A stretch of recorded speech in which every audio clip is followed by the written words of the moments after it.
সম্মানিত দর্শক এবং শ্রোতাবৃন্দ, আমি যশোরী বাংলাদেশি সেবা পার্টির পক্ষ থেকে আপনাদের সকলকে জানাই আসসালামু আলাইকুম ওয়া রাহমাতুল্লাহ।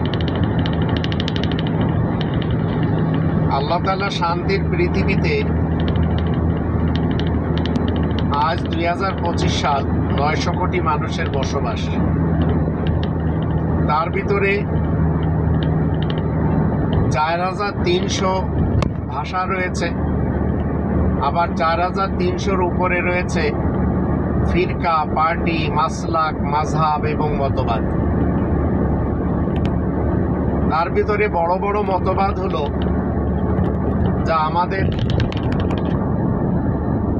বাঙালিরা জানে। তার ভিতরে হচ্ছে হিন্দু, বৌদ্ধ, খ্রিস্টান, ইহুদি, জারেতুস্তি, মুসলমান শিয়া, মুসলমান সুন্নি, মুসলমান সালাফি। আর মুসলমান সমাজের ভিতরে টোটাল রয়েছে 135টা সমাজ, ফিরকা, পার্টি, মাসলাক এবং মাযহাব। এরা সবাই নিজ নিজ সমাজকে টিকানোর জন্য গ্রন্থ রচনা করেছে। তাই এরা কেউ আল্লাহ তাআলার লিখিত কিতাবকে মানে না, লিখিত গ্রন্থকে মানে না। কিন্তু মানলেও তারা 2 নম্বরে রাখে। যেমন মুসলমান শিয়া, সুন্নি, সালাফি সমাজের কাছে রয়েছে সুন্নি এবং সালাফিদের কাছে রয়েছে বড় বড় 6টি হাদিসের গ্রন্থ, যাকে সিয়াই সিত্তা বলা হয়।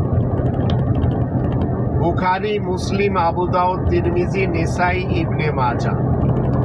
আর শিয়াদের কাছে রয়েছে বড় বড় 4টি: আল কাফি, আল ইস্তেফসার, মাল্লা ইয়াহজারুল ফাকি, তাহজিবুল আহকাম।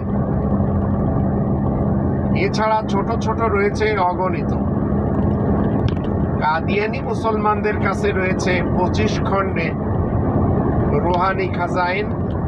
গুলাম আহমদ কাদিয়ানিকে তারা নবী মনে করে, আবার কেউ কেউ ইমাম মেহেদী মনে করে, কেউ কেউ জিল্লি নবী, আবার কেউ কেউ বুরুজি নবী মনে করে। আমাদের দেশে প্রাণ গ্রুপ অফ কোম্পানির RFL গ্রুপের যে মালিক কর্তৃপক্ষ, এরা হচ্ছে কাদিয়ানি। হিন্দু সমাজকে যদি আমরা দেখি, এরা যাদেরকে ভগবান বলে, তাদের ভগবানগুলি এতটাই মূর্খ, এতটাই অশিক্ষিত।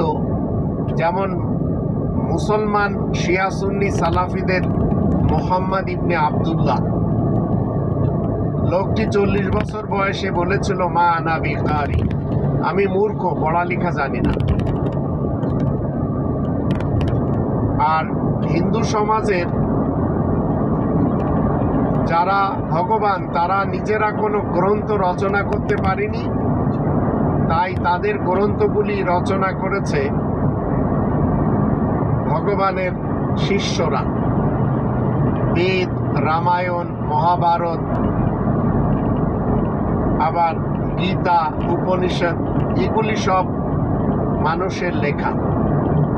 তদ্রূপ খ্রিস্টান সমাজ যে ত্রিত্ববাদের মতবাদ মেনে চলে, তারাও রচনা করেছে 41 জন রাইটারের লেখা বাইবেল, যেটাকে 2টি ভাগে বিভক্ত করা, নিউ টেস্টামেন্ট এবং ওল্ড টেস্টামেন্ট। এক ভাগ খ্রিস্টানেরা মানে, অন্য আর এক ভাগ মানে ইহুদিরা। আবার ইহুদিদের নিজস্ব গ্রন্থ রয়েছে তালমুদ।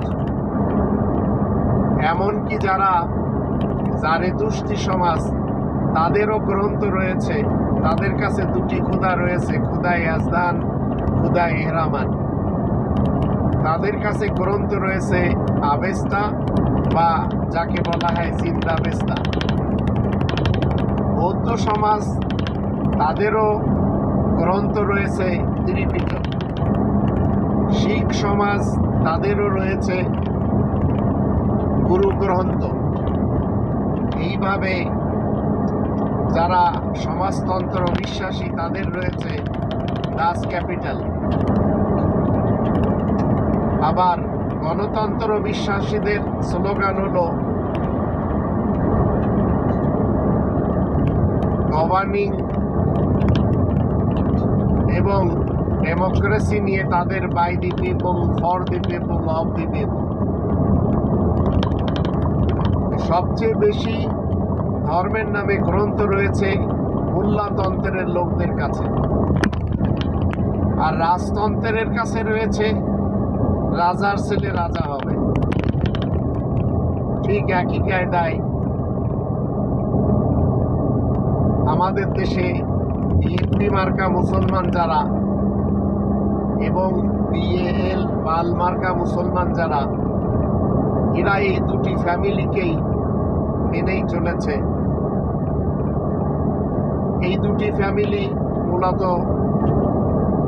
ব্যবসা করার জন্য, লুটপাট করার জন্য দুটি পার্টি করেছে। দুইটা পার্টির মেন মুদ্রা হলো চুরি ছেঁচড়ামি করে, এমনকি ডাকাতি করে টাকা পয়সা লুটপাট করা, 18 কোটি জনগণের অধিকার হরণ করা।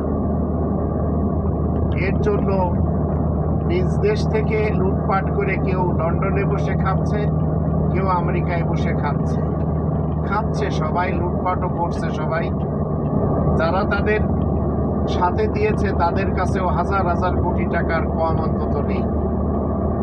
যদিও ডক্টর মোহাম্মদ ইউনূস স্যার তিনি চাচ্ছেন যে এগুলি কোনো না কোনোভাবে ফেরত আনা হোক, যদিও ভারত প্রেমীরা সেটা করতে দিবে না। জীবন চলার পথে একমাত্র একটি গ্রন্থ নিয়ে আমরা জানতে পারি যে গ্রন্থটি আল্লাহ তাআলার পক্ষ থেকে, সেটি আল্লাহ নিজেই লিখেছেন। তাই তিনি প্রথমেই 2 নম্বর সূরা আল বাকারার 2 নম্বর আয়াতে বলেই দিয়েছেন, যালিকাল কিতাবু লা রাইবা ফীহি হুদাল লিল মুত্তাকিন। ওই লিখিত আল কিতাবে কোনো সন্দেহ নেই। আর লিখিত আল কিতাবটির ব্যাপারে আল্লাহ বলছেন, যখন আমরা 45 নম্বর সূরা আল জাসিয়ার 29 নম্বর আয়াত দেখি, হাযা কিতাবুনা, আল্লাহ বলছেন এটি আমার লিখিত গ্রন্থ। আবার এই লিখিত গ্রন্থের ব্যাপারে আল্লাহ বলছেন এটাই হচ্ছে সোজা পথ, সুপ্রতিষ্ঠিত পথ। 6 নম্বর সূরা আল আনআমের 153 নম্বর আয়াতে বলা হচ্ছে, ওয়া আন্না হাযা সিরাতি মুস্তাকিমান ফাত্তাবিউহু। আবার আল্লাহ বলছেন যে আমি এটি নাজিল করেছি এবং এর হিফাজতকারী আমি নিজেই। 15 নম্বর সূরা আল হিজরের 9 নম্বর আয়াতে বলা হচ্ছে, ইন্না নাহনু নাযালনা যিকরা ওয়া ইন্না লাহু লাহাফিজুন।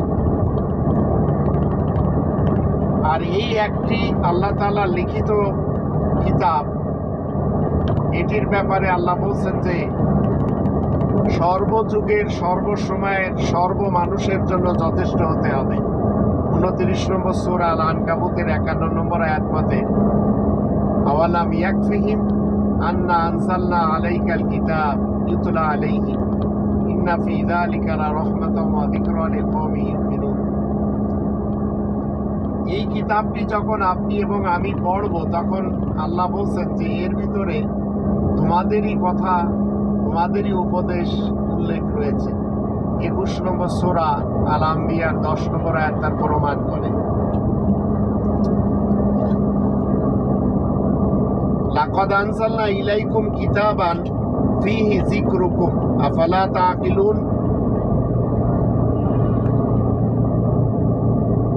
অবশ্যই আমি তোমাদের সকলের দিকে একটি লিখিত গ্রন্থ নাজিল করেছি, যার ভিতরে তোমাদেরই উপদেশ উল্লেখ রয়েছে, তোমরা কি একটু বুদ্ধি বিবেচনা কাজে লাগাবে না?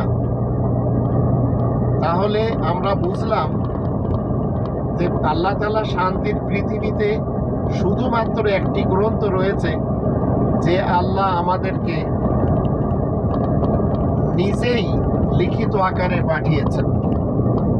তাই তিনি বলেছেন 7 নম্বর সূরা আল আরাফের 145 আয়াতে, ওয়া কাতাবনা, আর আমি লিখে দিয়েছি।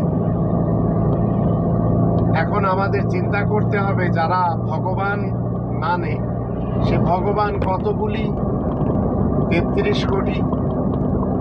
আবার খ্রিস্টান এবং ইহুদি অন্যান্য যারা রয়েছে, তারা যে মতবাদগুলি রাখছে সেগুলির সত্যায়িত করে না কোরআন। তাই আপনাকে আমাকে জান্নাত পেতে হলে শুধুমাত্র এই একটি গ্রন্থকে মেনে জেনে বুঝে আমল করে জীবন কাটাতে হবে। আমাদের দেশে 150 জন প্লাস উলামায়ে কুফফার রয়েছে। এরা আমাদেরকে এই গ্রন্থ পড়তে দেয় না। এই গ্রন্থের যে 5টি দাবি, সেই 5টি দাবি থেকে দূরে সরানোর জন্য তারা ওয়াজ মাহফিল নিয়ে ব্যস্ত, এবং তারা বলে, وقال الذين كفروا لا تسمعوا لهذا القرآن والغوا فيه لعلكم تغلبون। তাদের বক্তৃতাতে, ভাষণে যা কিছু বলা হয়, তাদের একটি কথা হলো যে তোমরা হাজাল কোরআনকে শুনবে না, তোমরা আমাদের কোকিল কণ্ঠ সুর শুনবে, আওয়াজ শুনবে, এবং যা আলোচনা করব সেগুলি শুনবে।